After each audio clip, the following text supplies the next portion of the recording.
Welcome to Cooking with Bobby Joe. Today I'm turning half of this chuck roast into a low-carb meatloaf. I'm going to start by cutting the chuck roast into smaller pieces. I always stock up on meat when it's on sale, and this was on sale for $3.99 a pound, which is a good deal these days for a chuck roast. The total price was $18.94.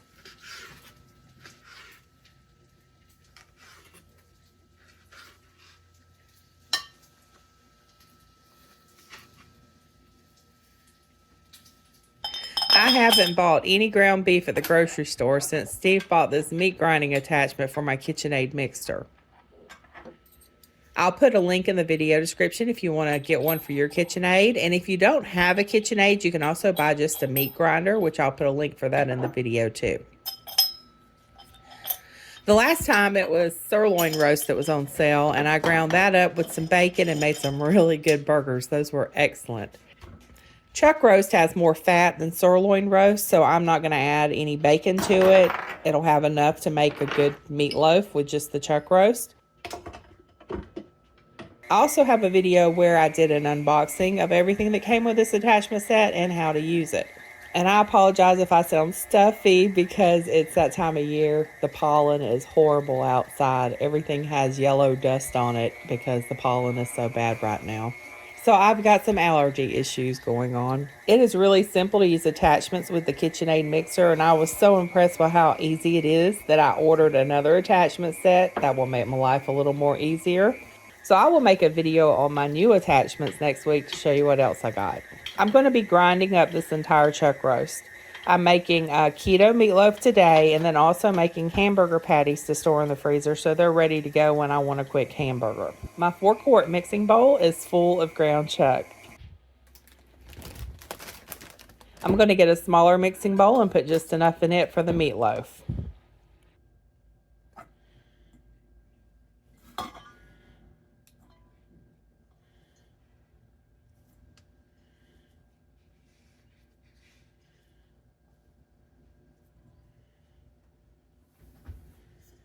A keto or low-carb meatloaf is very easy to do. You just need to use ingredients to replace the breadcrumbs. I use barbecue pork rinds and Parmesan cheese. I typically get out my blender and crush up the pork rinds, but I don't feel like getting it out today, so I'm just going to put them in a gallon-sized Ziploc bag, and then all I do is crush them. And you can do that with your hands, with a rolling pin, or just use a glass like I'm doing.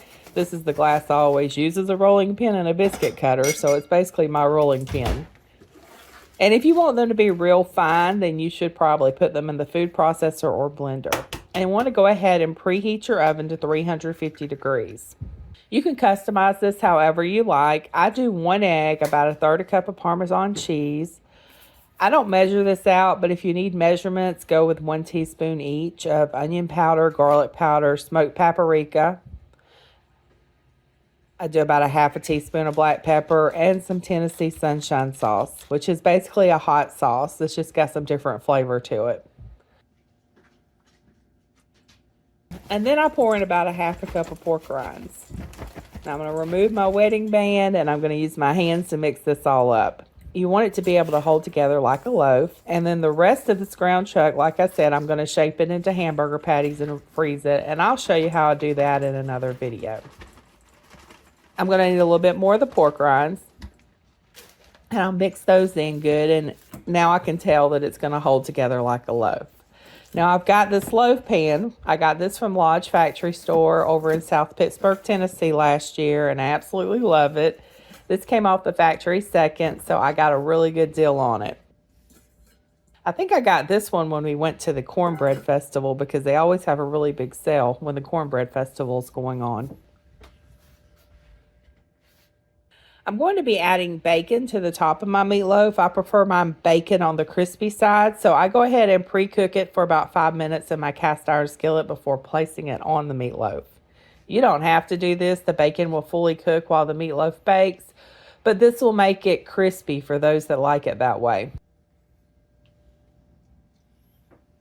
So you want to place your loaf in a preheated oven and bake it for about 50 to 60 minutes. Now, if you want to add a ketchup glaze on top or any kind of glaze on top, You want to do that about 15 minutes before it's done. You just pull it out of the oven, add the glaze, and put it back in. But I'm not adding a glaze.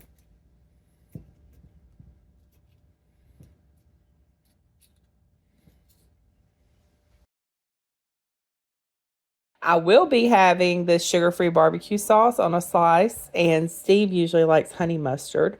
And we will have leftovers so we can add whatever sauce we want to our slices when we reheat it. That way we're not eating the same thing over the next couple of days. Different sauces change the flavor, so it feels like we're getting something new instead of leftovers. Even though it is the same thing, it doesn't feel that way with new flavors. But I'm going to serve this with some broccoli, and we will see what Steve thinks of the meatloaf. Yeah, it's really good. I would consider it drill worthy and 2 thumbs up.